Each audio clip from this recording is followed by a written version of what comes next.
Assalamualaikum warahmatullahi wabarakatuh.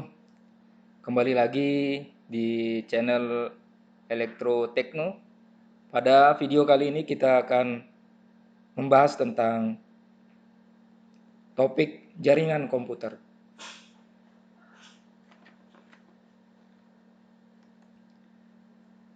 Pada video sebelumnya kita sudah membahas tentang komunikasi data ya. Jadi komunikasi data erat kaitannya dengan jaringan komputer ya. Dimana pada video kali ini kita lebih fokus pada jaringan komputer dan juga akan menyinggung tentang komunikasi data juga gitu. Baiklah. Diharapkan nanti dari topik ini kita bisa membahas tentang pengertian jaringan komputer, kemudian protokol lapisan OSI dan TCP/IP, kemudian jenis-jenis jaringan komputer, jenis topologi jaringan komputer, dan perangkat pendukungnya ya. Oke, untuk yang bagian awal itu adalah apa sih jaringan komputer? Nah, kalau kita lihat jaringan komputer adalah dua atau lebih komputer ya, jadi dua yang terhubung satu sama lain dan digunakan untuk berbagi data. Jadi ada dua komputer minimal dan antar komputer ini melakukan sharing data ya, jadi berbagi data. Nah, tentu ketika menghubungkan dua komputer atau lebih itu ada kombinasi hardware dan software yang dilakukan sehingga bisa melakukan pertukaran data. Untuk membuat jaringan komputer ini ya dibutuhkan ya misalkan switch, ada router, nanti kita akan bahas ya. Kemudian ada protokol, algoritma yang bertukar informasi ya. Nah, inilah gambaran kita tentang jaringan komputer itu sendiri, sehingga kita bisa katakan jaringan komputer sebagai sebuah rangkaian dua atau lebih komputer. Jadi ada dua atau lebih. Nah, komputer-komputer ini akan dibangun satu sama lain dengan sebuah sistem komunikasi atau media transmisi. Nah, kita sudah bahas pada video sebelumnya, media transmisi itu ada dua ya. Ada yang menggunakan kabel dan ada yang menggunakan tanpa kabel ya. Ada wireline dan ada wireless. Nah, contohnya apa kalau wireline yang menggunakan kabel ya, kawat tembaga, serat optik, kabel UTV. Nah, kalau yang non kabel atau wireless ya, wireless itu adalah komunikasi radio. Nah, tadi sudah dikatakan terjadi pertukaran data antara satu komputer dengan komputer lainnya. Nah, itu butuh yang namanya protokol ya, aturan sehingga bisa berkomunikasi satu komputer dengan komputer yang lain nih. Nah, protokol itu aturan yang disepakati para pelaku komunikasi tentang bagaimana komunikasi itu akan dijalankan ya. Nah, protokol ini ada dua, ada yang menggunakan OSI dan TCP/IP. Nah, sehingga ini sangat penting kita bahas nih. Nah, apa sih pentingnya protokol tadi? Nah, kita lihat nih, ada bermacam-macam perangkat ya yang digunakan dalam komunikasi. Itu ada komputer, ada servernya, ya, ada menggunakan handphone atau menggunakan telepon rumah, ya, menggunakan telepon kabel dan bermacam-macam. Ini semua harus bisa berkomunikasi satu dengan lainnya. How?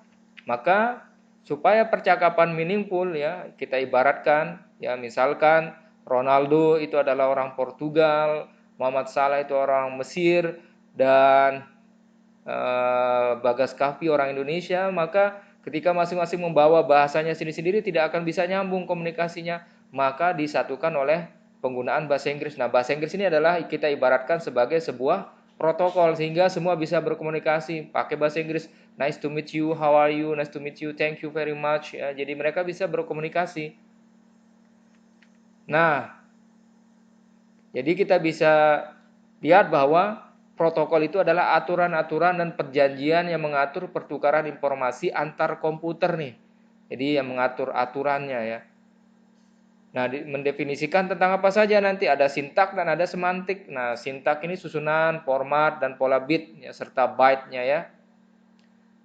Kemudian ada semantik ya, kendali sistem dan konteks informasi yang dikandung oleh pola bit dan bytes ya. Contohnya yang mana? Yang dikatakan sebagai sintaks. Nah, sintak ini ya, pola bit tadi bitnya misalkan 10 10 10 10 10 dan seterusnya. Nah, semantiknya itu yang mana? Please synchronize ya, synchronize. Jadi kendali konteksnya ya. Ini contohnya. Ini untuk sintaks dan ini untuk semantik. Nah, OSI ini dikembangkan ya tahun 1984 ya. Jadi sudah cukup lama ya. Nah, ini terbagi ke dalam 7 layer yang masing-masing mempunyai fungsi tertentu. Jadi ada 7 lapisan, masing-masing punya fungsi ini, nanti kita akan bahas. Nah, setiap layer self-contained, jadi fungsi yang diberikan ke setiap layer dapat diimplementasikan secara independen dari layer lain, jadi bisa independen nih. Ya. Kemudian OSI juga memungkinkan interkoneksi, jadi bagaimana cara komunikasi antar komputer yang sifatnya multisistem nih. Ya. Nah, kalau kita lihat tadi sudah dikatakan bahwa ada 7 layer nih ya. Jadi physical, data link, network, transport, session, presentation, application. Nah, salah satu tips untuk ngapalnya itu ini bisa diambil awal katanya saja, awal hurufnya PDNT SPA ya. Jadi PDNT SPA. Jadi Anda bisa hafalkan seperti itu mulai dari bawah, physical, data link, network, transport, session, presentation, dan application ya. Jadi PDNT SPA. Jadi lapisan pertama sampai lapisan ke-7. Nah, untuk yang layar yang di atas ini biasanya diimplementasikan secara software atau application oriented. Sedangkan yang bawah ini data transport yaitu itu implemented ya atau network oriented. Jadi lebih kepada fisik atau ada benda ya. Nah, kalau kita lihat bagaimana komunikasi tadi terjadi, maka ini dengan ini itu sifatnya peer-to-peer communication, tapi proses misalkan data dari A ke B dikirim, maka dari lapisan paling atas application, presentation, session, transport, network, data link, physical baru masuk ke jaringan. Nah, physical, data link, network ini akan masuk ke sistem yang lainnya, yaitu melewati physical, data link, network, transport, session, presentation, dan application. Jadi itu ya urutannya ya.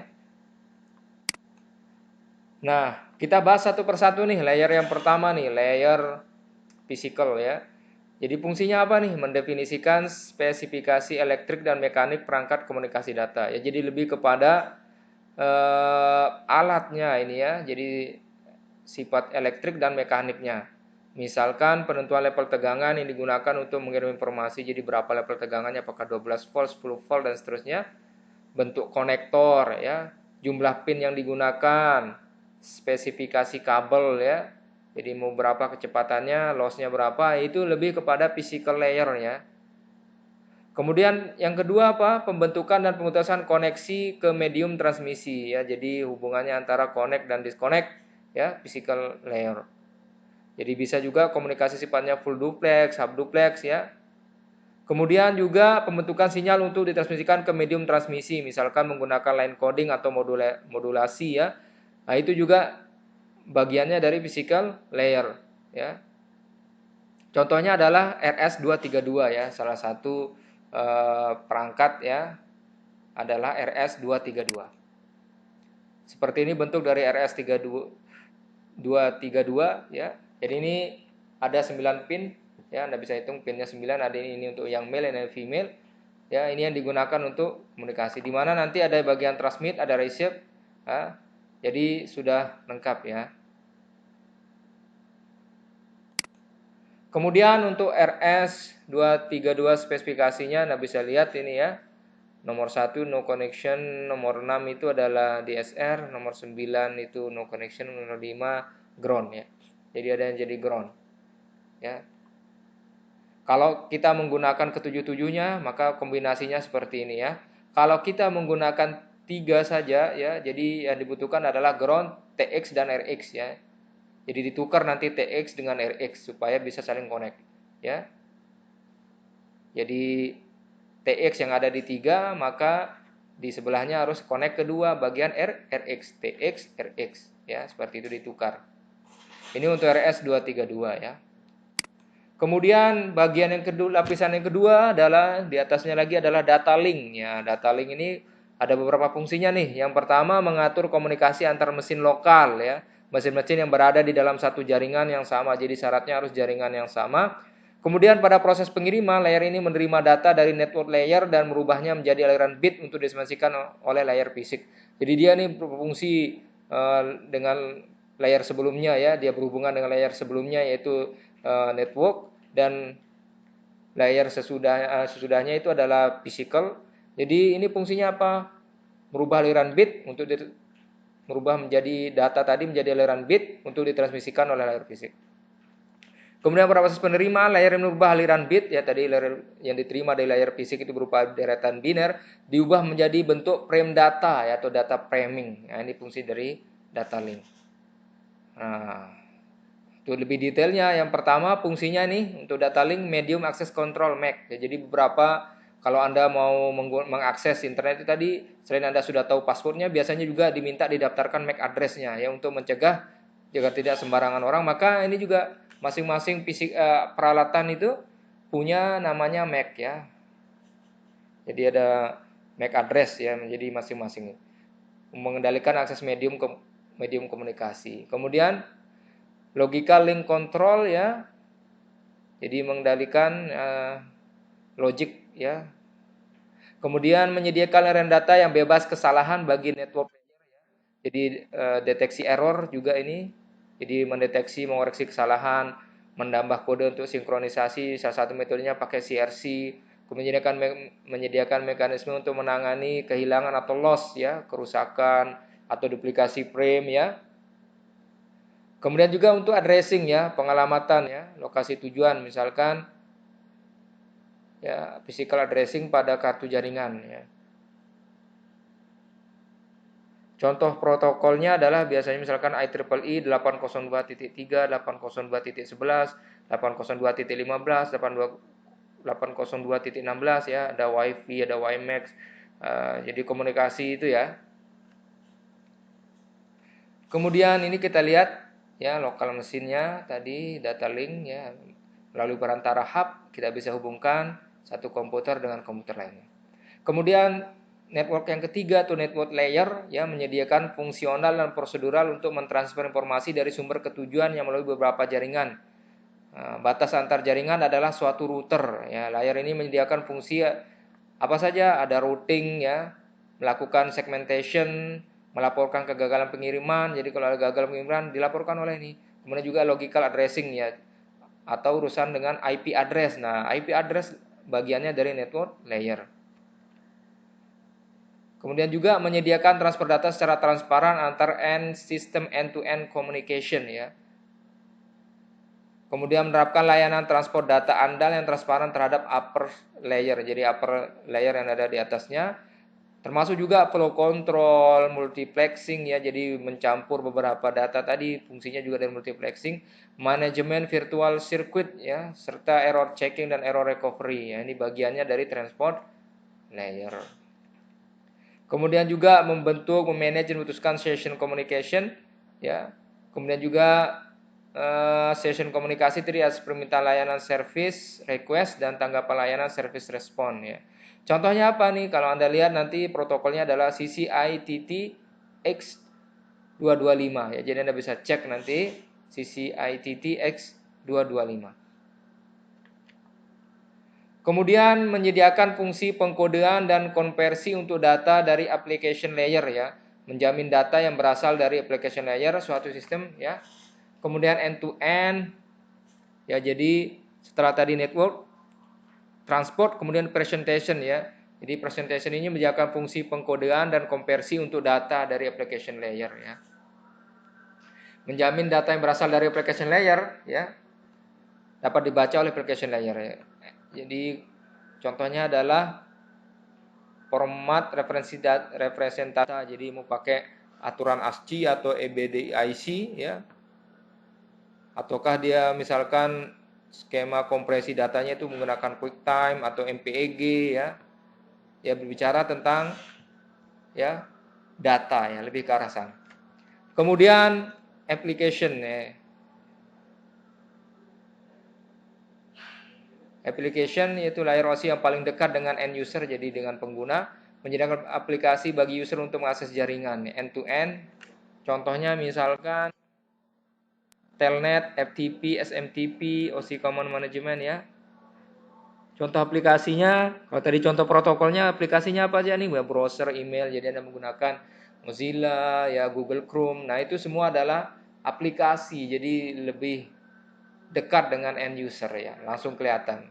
Mungkin kalau lapisan yang lain, jadi physical itu bisa kita lihat mungkin wujudnya, sama application ya, jadi software kita bisa lihat. Nah, kalau kita lihat ya, internet TCP/IP ya, itu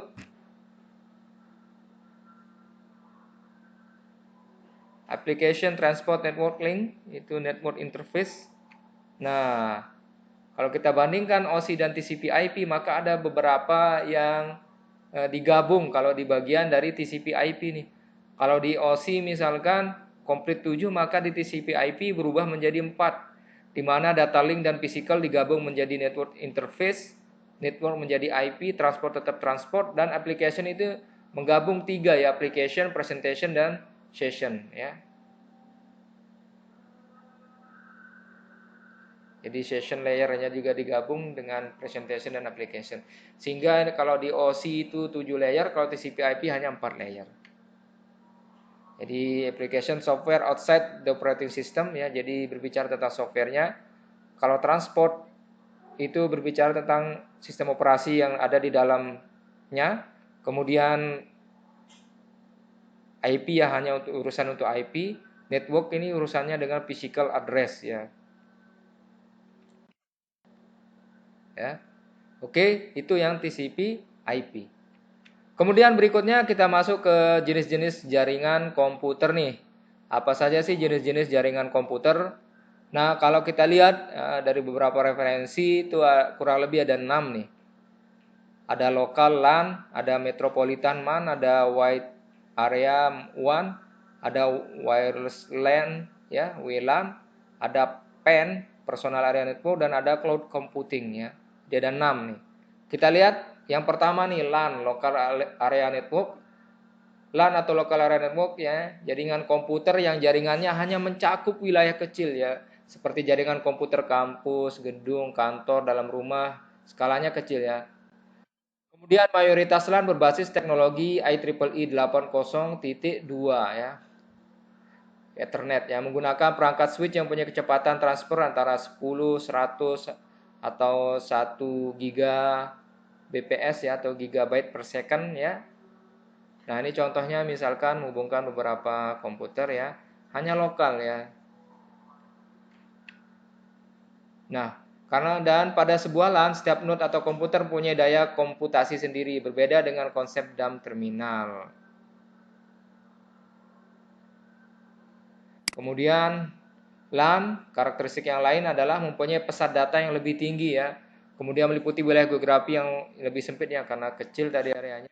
Tidak membutuhkan jalur telekomunikasi yang disewa dari operator telekomunikasi ya, karena sifatnya LAN. Biasanya salah satu komputer di antara jaringan komputer akan digunakan sebagai host ya, yang mengatur semua sistem di dalam jaringan tersebut, jadi ada yang jadi hostnya. Yang kedua adalah MAN, Metropolitan Area Network. Nah, ini jauh lebih besar ya. Jaringan komputer yang mencakup wilayah yang luas ya. Seperti mencakup antar kota. Jadi antar kota itu beda dengan tadi yang lokal LAN, maka MAN ini mencakup antar kota ya. Contohnya karakteristik yang lain dari MAN ya, itu areanya bisa antara 5 sampai 50 km jalannya. Sobat bisa bayangkan kan ya, jadi 5 sampai 50 itu sangat jauh ya. Jadi MAN umumnya tidak dimiliki oleh satu organisasi ya, tetapi dimiliki oleh penyedia layanan jaringan ya. Jadi ya, penyedia yang punya ini ya, provider ya, yang punya ini.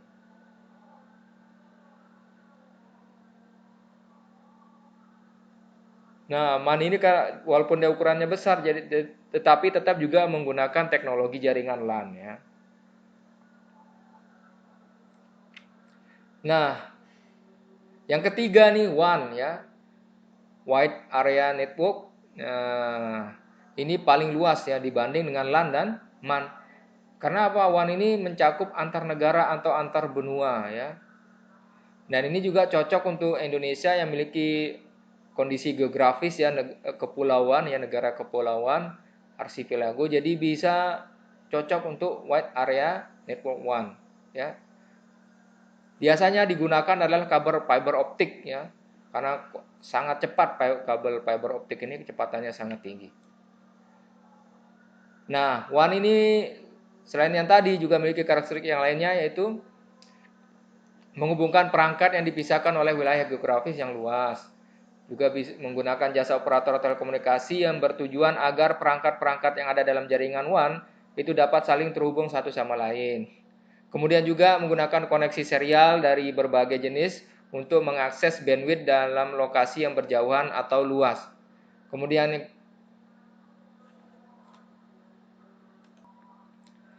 dan WAN ini biasanya bekerja pada layer fisik dan pada layer data link ya.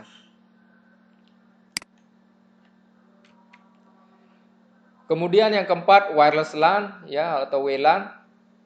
Jadi LAN yang nirkabel atau wireless ya. Jadi WLAN adalah wireless local area network. Karakteristiknya identik dengan LAN, hanya saja bedanya ini kalau dengan LAN menggunakan kabel, kalau wireless LAN menggunakan gelombang radio ya. Biasanya kalau WiFi itu 2,4 ya, di frekuensi sekitar 2,4 GHz ya. Yang kelima adalah PAN ya, personal area network ya. Jaringan telekomunikasi antara satu perangkat dengan perangkat lain dalam jarak yang sangat dekat ya.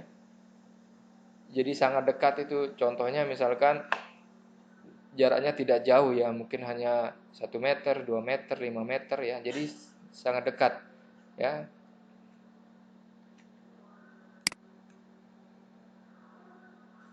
Nah, karakteristik yang lain adalah kontrol dilakukan dengan otoritas pribadi ya. Data ditransmisikan bersifat khas dan personal.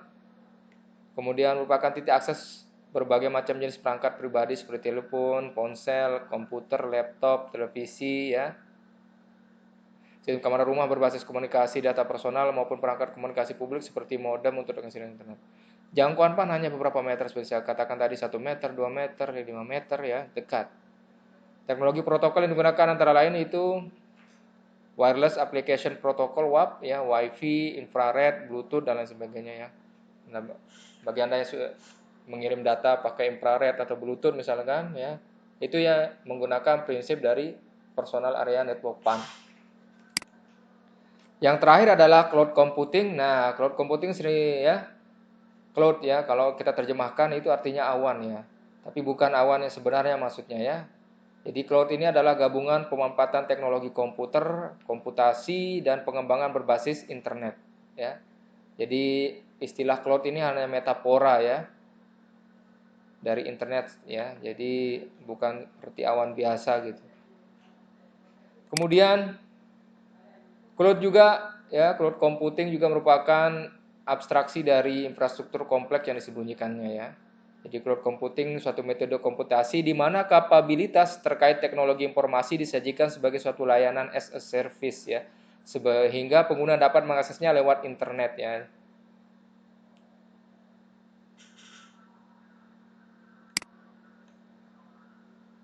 Oke, berikutnya kita beralih lagi ke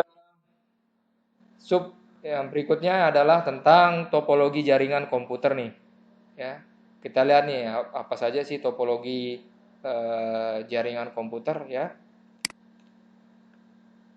Nah, topologi jaringan adalah suatu cara untuk membuat sejumlah komputer saling berhubungan satu sama lain. Ya, bisa menggunakan kabel maupun nirkabel ya. Jadi jenis topologi jaringan komputer ini ada 7 ya. Ada ring, ada star, tree, mesh, hybrid, linear, dan peer-to-peer ya. Kita lihat nih satu persatu nih. Yang pertama topologi ring. Nah, topologi ring yang jaringannya, topologi jaringan yang banyak digunakan di perusahaan nih kalau ring ini. Sesuai dengan namanya, yang menghubungkan antar komputer dengan cara membentuk rangkaian seperti lingkaran ya. Sesuai dengan namanya ring, lingkaran. Untuk membuat jaringan berbentuk lingkaran tertutup seperti sebuah cincin, setiap komputer perlu dihubungkan secara seri satu sama lain ya. Sehingga topologi jaringan berbentuk ring dibuat untuk bisa saling berinteraksi dalam keadaan dekat maupun jauh. Nah, ciri khusus topologi ring adalah menggunakan kabel jenis UTV ya, unsealed ya, dan patch cable ya. Membentuk jaringan menyerupai lingkaran sederhana terdiri dari beberapa node disusun secara seri. Nah, topologi ring ya, cara kerja topologi ring dijelaskan ya. Setiap node pada sentral memiliki penguat sinyal di kedua sisinya ya. Sehingga setiap perangkat saling bekerja sama untuk mengeluarkan sinyal. Jadi ada alat namanya token yang membantu proses penerimaan dan penerusan sinyal, di mana token juga berfungsi sebagai pengantar data nih jika dibutuhkan oleh suatu node.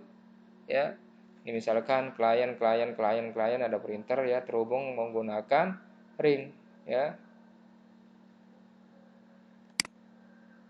Nah, apa sih kelebihan dan kekurangan topologi ring? Kelebihannya mudah untuk dirancang. Untuk level rangkaian sederhana, topologi ring termasuk lebih mudah, lebih bagus ya daripada pilihan lain seperti topologi jaringan bus. Mudah untuk melakukan instalasi baru, penggunaan kabel yang hemat, cepat data juga tinggi, tidak memiliki resiko collision ya. Kemudian kekurangannya juga ada nih. Jadi jika ada kerusakan di satu sisi, maka keseluruhan sistem akan terganggu juga.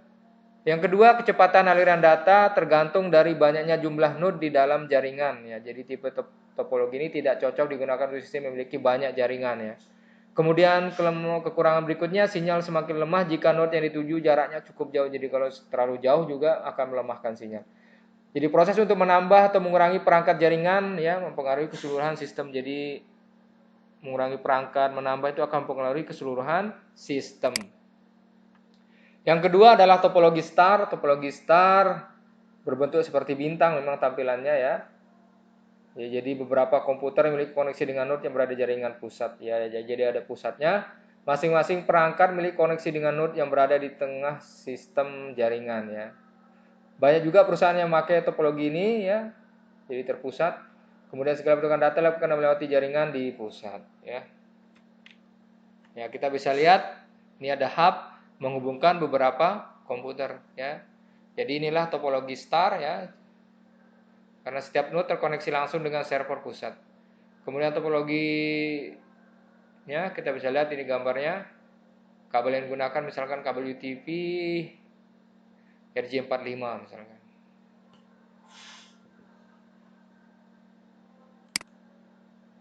Berikutnya topologi star.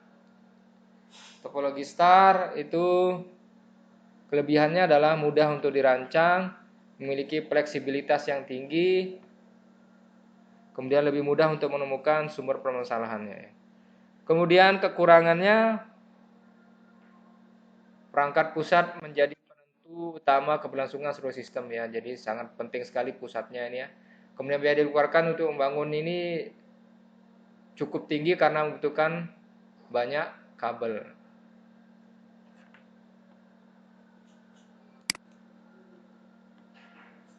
Topologi tree. Nah, sesuai dengan namanya pohon, jadi berbentuk pohon. Gabungan dari topologi bus dan star nih digabungkan. Kalau kita lihat nih, ya, topologi bus digabung dengan star ini, jadi star ada sentralnya, maka gabungannya ya. Apa kelebihan dan kekurangannya? Kalau kelebihannya sesuai dengan jaringan dalam skala besar, kemudian pengembangan jaringan dapat dilakukan dengan mudah. Jika salah satu stasiun sekunder mengalami kerusakan, tidak akan mengganggu keseluruhan sistem. Kemudian informasi data dilakukan secara point to point. Berikutnya kekurangannya, seluruh jaringan akan tergantung dengan kabel penghubung utama. Nah, ini sangat bergantung ya. Kemudian peran hub cukup penting sehingga jika terjadi kerusakan akan menyebabkan pengaruh yang besar pada sistem topologinya. Kemudian sistem hierarki membuat jaringan yang berada di hierarki bawah menjadi terpengaruh dengan kerusakan sistem berada di atasnya. Jadi kalau rusak hubnya maka rusak semua. Tidak bisa berhubungan ya. Perawatan jaringan cukup susah untuk dilakukan, kemudian biaya yang diperlukan untuk membangun topologi modern cukup mahal, instalasi topologi tree cukup susah untuk dilakukan. Memiliki kemungkinan besar untuk terjadi collision di kabel utama. Kemudian topologi mesh ya, yang keempat, topologi mesh atau jala adalah sistem topologi di mana koneksi antar komputer saling terhubung secara langsung ya satu sama lain. Kemudian koneksi antar komputer secara langsung seperti ini disebut dengan dedicated link ya. Kemudian pada umumnya jenis topologi jaringan mesh ini diperuntukkan pada sistem topologi yang memiliki perangkat komputer yang sedikit. Nah, jadi syaratnya komputernya sedikit, kemudian jaringan topologi mesh dapat meningkatkan kecepatan proses transfer data karena langsung dikirim menuju komputer yang dituju tanpa perantara ya.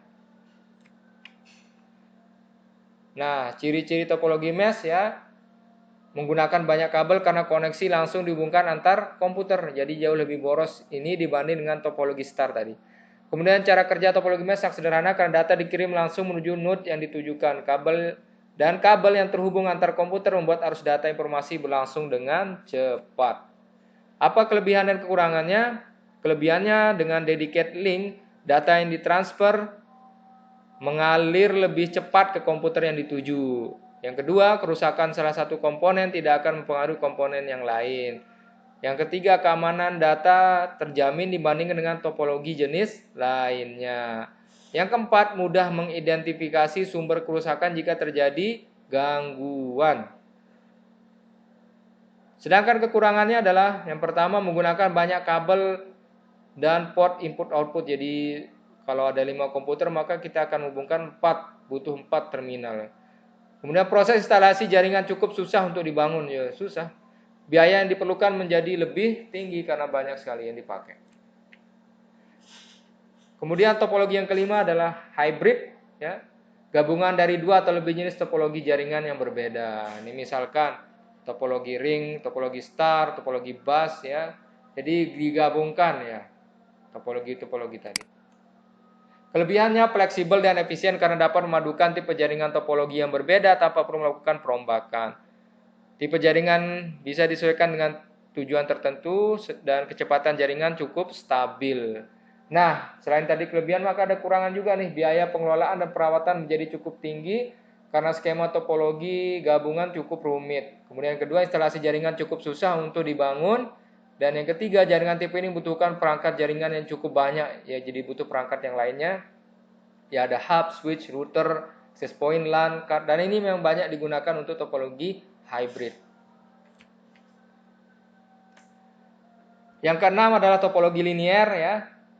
Topologi jaringan linear disebut juga topologi runtut. Topologi linear dirangkai dengan urut menggunakan kabel utama ya yang terdapat dalam komputer.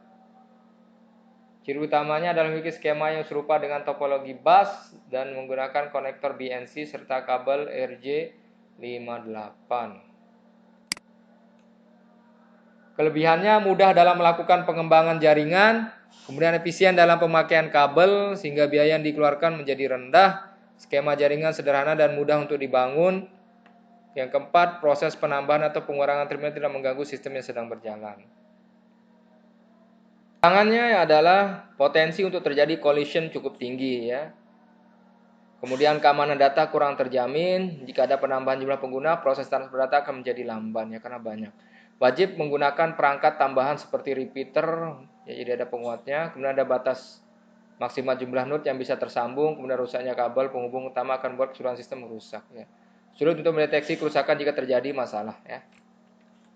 Kemudian topologi yang terakhir adalah peer-to-peer. Topologi jaringan ini adalah menghubungkan 2 komputer dengan satu melalui sebuah kabel. Topologi jaringan ini jenis ini yang paling sederhana dibandingkan yang lain. Jadi hanya cukup satu kabel. Jadi bisa berkomunikasi tanpa ada server ya. Dan setiap komputer bisa jadi server dan klien atau giliran, silakan. Kelebihannya komunikasi dapat dilakukan tanpa perangkat tambahan seperti hub, switch ya. Biaya yang diperlukan murah dan proses instalasi mudah.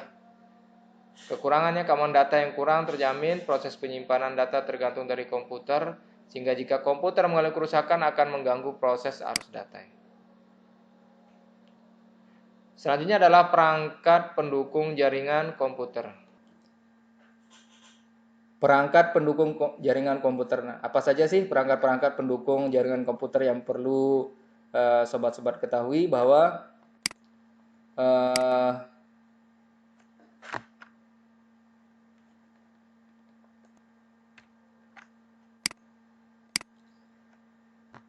nah, sebelum berbicara tentang apa saja, maka kita melihat dulu apa sih hardware yang ada di jaringan itu. Jadi membangun suatu jaringan, baik itu bersifat LAN, MAN, WAN ya.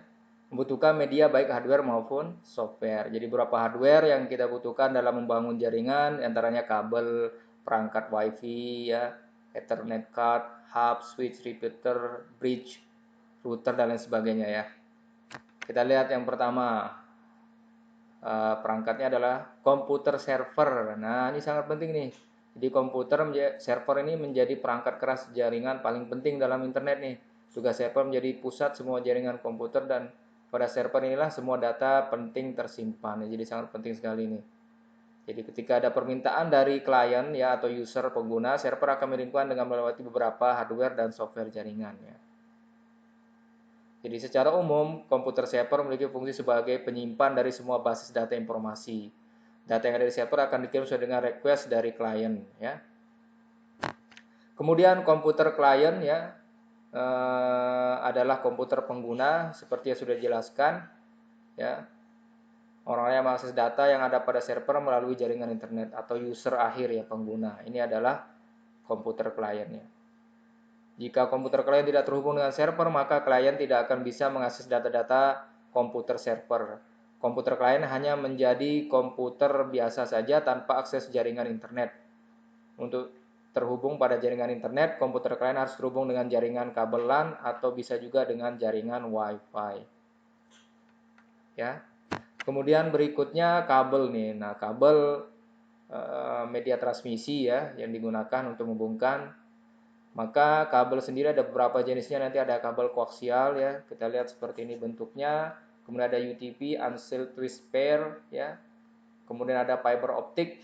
Nah, dari ketiga ini yang memiliki kecepatan paling tinggi adalah fiber optik ya. Sehingga ini sekarang lebih banyak digunakan karena kebutuhan kecepatan dan bandwidth yang semakin tinggi ya. Kemudian yang keempat adalah konektor, ada beberapa konektor. Nah, ini RJ45 yang tadi digunakan di kabel UTP. Kemudian di kabel koaksial ini menggunakan konektor BNC ya. Kemudian ada konektor ST. Nah, ini di fiber optik ini digunakan konektor ST ya. Kemudian ada switch. Nah, switch adalah perangkat keras untuk memecah jaringan dari satu server menjadi berupa klien. Biasanya port tersedia ada kelipatan switch ya, kelipatan angka ini biner 4, 8, 16, 32 dan seterusnya. Nah, fungsi utama dari switch itu apa? Membedakan ya kemampuannya yang lebih pintar dalam membatasi dan mengatur besarnya paket data yang ditransmisikan pada setiap klien yang terhubung. Fungsi lainnya apa saja? Menerima sinyal dan data dari komputer serta server, kemudian mentransmisikan data dari server menuju klien, memperkuat sinyal, bisa mengatur dan membatasi paket data, bisa jadi repeater juga, menjadi central connection point jaringan, kemudian sebagai splitter atau pembagi dalam jaringan. Nah, kemudian ada yang mirip nih, kadang-kadang mirip ya, sepintas kita lihat antara hub dengan switch. Nah, kalau hub sendiri adalah perangkat jaringan memiliki fungsi untuk membagi jaringan dalam satu server. Biasanya hub banyak digunakan pada jaringan LAN. Nah, bedanya dengan switch adalah kemampuan mengatur kliennya. Hub hanya bisa membagi jaringan tanpa bisa mengatur dan membatasi paket, sedangkan switch itu bisa membagi ya, kemudian mengatur kliennya, bisa membagi jaringan ya, itu kelebihan dari switch. Kemudian switch ya, kalau harga tentu lebih mahal switch dibanding hub ya. Nah, apabila terjadi kerusakan pada hub, maka semua klien akan mengalami disconnect ya. Berikutnya adalah bridge ya, atau kalau kita terjemahkan artinya jembatan ya. Memiliki fungsi sebagai jembatan jaringan ya, sebagai jembatan jaringan. Kalau kita lihat posisi dari bridge ya, ini ada komputer, maka di sini ada bridge ya. Nah, bridge ini untuk memecah jaringan lokal menjadi beberapa jaringan lokal kecil lainnya. Jadi ini dari ini akan dipecah menjadi jaringan kecil lainnya. Ya, ini fungsi dari bridge sebagai penghubung antar jaringan yang menggunakan topologi jaringan berbeda. Nah, bridge ini sangat berfungsi ketika Anda berada dalam instansi perkantoran besar yang terdiri dari beberapa gedung dan kantor yang letaknya berjauhan, sehingga tinggal kita gunakan bridge, kita pecah dia. Kemudian yang kedelapan, akses point ya. Akses point memiliki fungsi untuk transmisi. Jadi akses point ini salah satunya adalah Anda menggunakan WiFi atau hotspot itu. Nah, inilah menggunakan peralatan yang namanya akses point ya sebagai pemancarnya sehingga Anda bisa menerima jaringan. Kemudian ada router. Nah, router ini membagi ya membagi jaringan internet dengan protokol TCP/IP pada komputer kalian, jadi setiap kalian mendapatkan IP yang berbeda satu dengan lainnya. Router juga bisa mengatur paket data yang akan dibagikan, ya. Ya. Jadi serupa juga dengan access point tapi memiliki fitur yang lebih lengkap, router. Kemudian ada repeater. Nah, repeater menguatkan ya. Jadi apabila jaraknya cukup jauh maka perlu dikuatkan ya. Inilah fungsi dari repeater ya. Kemudian ada network card ya. Jadi kalau pada komputer Anda bisa pasangkan yang namanya network card. Tapi kalau pada laptop sudah terintegrasi biasanya, jadi tinggal digunakan.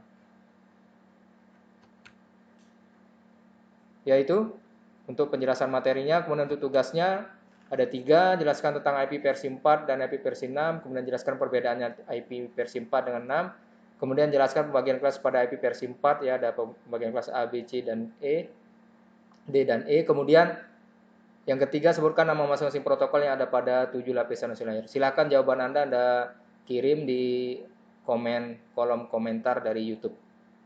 Ya, demikian penjelasan kita pada video kali ini. Demikian, Assalamualaikum warahmatullahi wabarakatuh.